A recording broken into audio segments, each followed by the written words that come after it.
অত্যন্ত দুর্ভাগ্যজনক ঘটনা। মুখ্যমন্ত্রী আইন শৃঙ্খলার পরিস্থিতি কোথায় নিয়ে পৌঁছে দিয়েছেন আজকে যাদবপুর বিশ্ববিদ্যালয়ের ঘটনা এবং ঘটনার পরম্পরা সেটাই প্রমাণ করছে।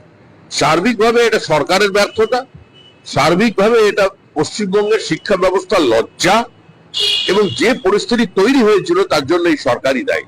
ডিসএফআই এর এই সমস্ত দাবি, সিপিএম এর এই সমস্ত দাবি এখানে না করে যখন দিল্লিতে গিয়ে একসঙ্গে ধর্ণা দেন তৃণমূল কংগ্রেসের সঙ্গে, ওখানে বসে কফি খেতে খেতে বেরিয়ে নিলেই হতো। এটা অত্যন্ত দুর্ভাগ্যজনক ঘটনা। এক মুখ্যমন্ত্রী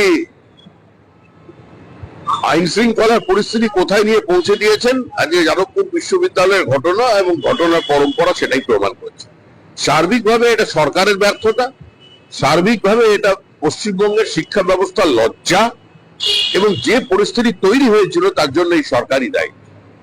যাদবপুর বিশ্ববিদ্যালয় আজও ধর্ণা অব্যাহত, অচলাবস্থা জারি রয়েছে। এসএফআই দাবি ছাত্র সংসদ নির্বাচন চায় তারা দ্রুত। কি বলবেন? পুরো নির্বাচন তো অনেকেই চাইছে।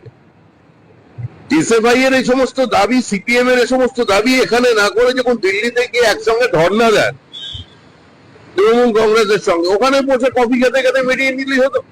পশ্চিমবঙ্গের রাজনৈতিক নাটক কেন? সিপিআইএম, এসএফআই এগুলো অপ্রাসঙ্গিক শক্তি। মানুষ তৃণমূল থেকে মুক্তি চায় এবং তৃণমূল থেকে মুক্তি দিতে পারে একমাত্র বিজেপি।